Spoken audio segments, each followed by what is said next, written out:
I think Putin knows that there would be a terrible price to pay, and probably for very little military advantage. For example, much of the radioactivity could blow back over Russia itself and cause a humanitarian catastrophe also inside Russia. This is risky business. Battles are continuing in Russia's Kursk region.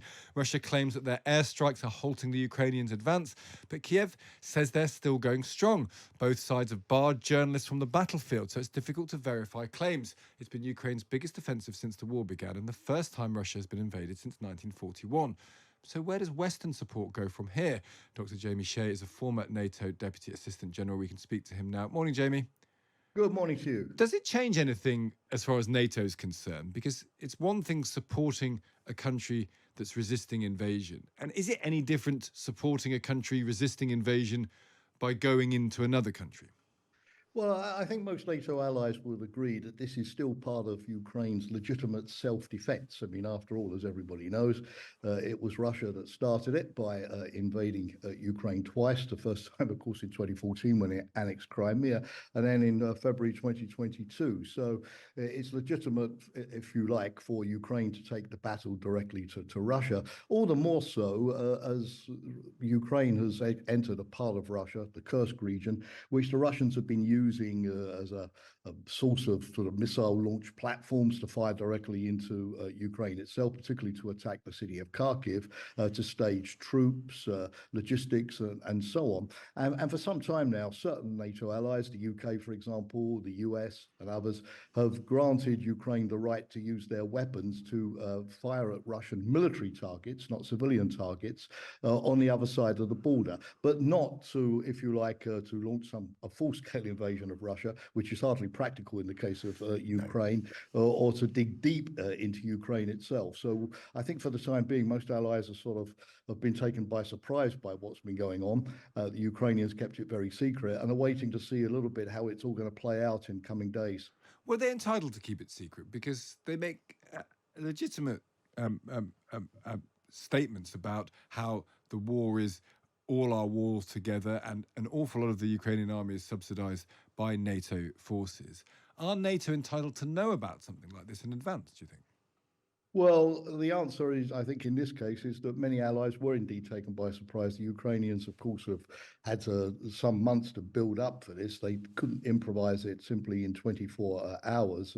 According to some intelligence reports, they've built up as many as 12,000 troops on the border facing Russia in the Kursk region. Not all of those 12,000 have entered the Russia, but 1,000, but obviously with military equipment as well. So that type of build-up suggests that Western intelligence sources, NATO intelligence sources, would have had an idea of what was going on. Really?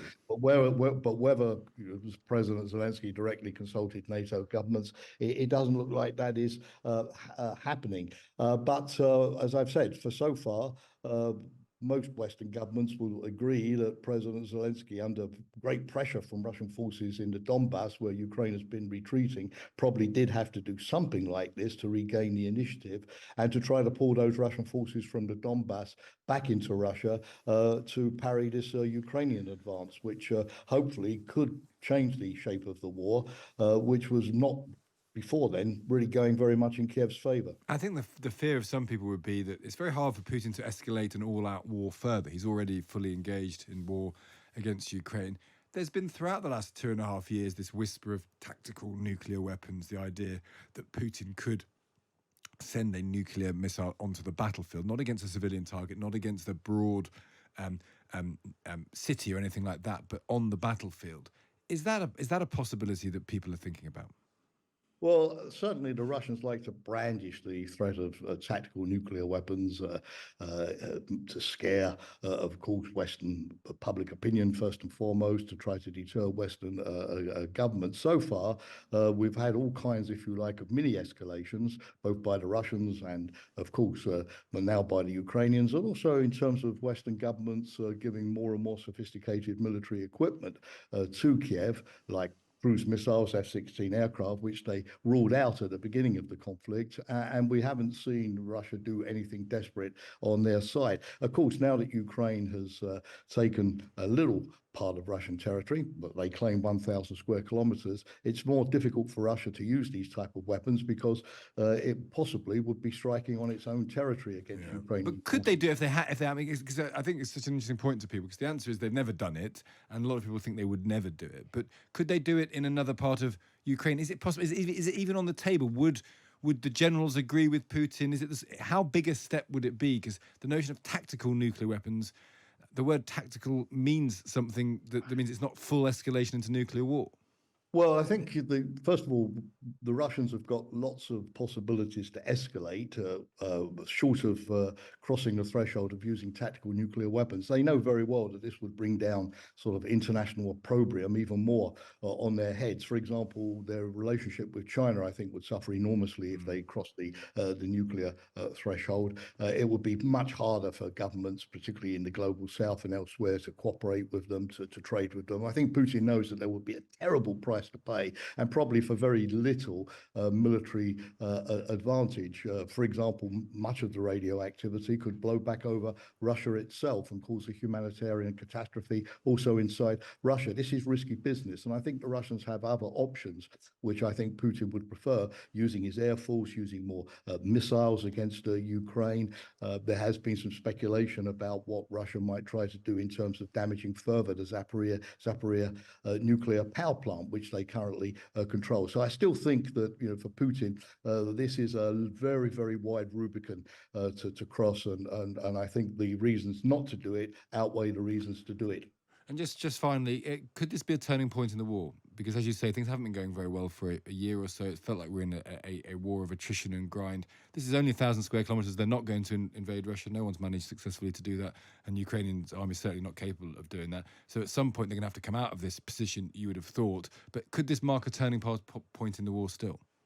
Well, Zelensky was clear yesterday that he doesn't want to sort of seize and hold on to Russian territory in a conquest mode, because, of course, that's precisely what the Russians have been doing to him by taking 17% of Ukrainian territory. So it's clearly a bargaining chip that he's looking for here. But, of course, it's a difficult one, because if it's too small, then it's not going to have such a big impact on Putin in terms of getting him to come to the peace table. If it's a very large salient that the Ukrainians managed to carve out, then of course Putin, to get his territory back, has a greater incentive to go to the negotiating table. But then this is risky for the Ukrainians, because the more of Russia that they try to occupy, the more soldiers they're going to have to put in, the more they might lose if Russia succeeds in throwing them back out. And of course, the fewer soldiers they're going to have in the Donbass to defend against the Russian advance, which, despite this incursion into Russia by Ukraine, is continuing. The Russians are continuing to advance. So the Ukrainians have had a great success, but they need to know when to stop and when to quit while they're still ahead. Yeah, interesting point. Jamie, good to speak to you. Thank you for taking the time. Thank you. That's Dr. Jamie Shea, there, former NATO Deputy Assistant Secretary General.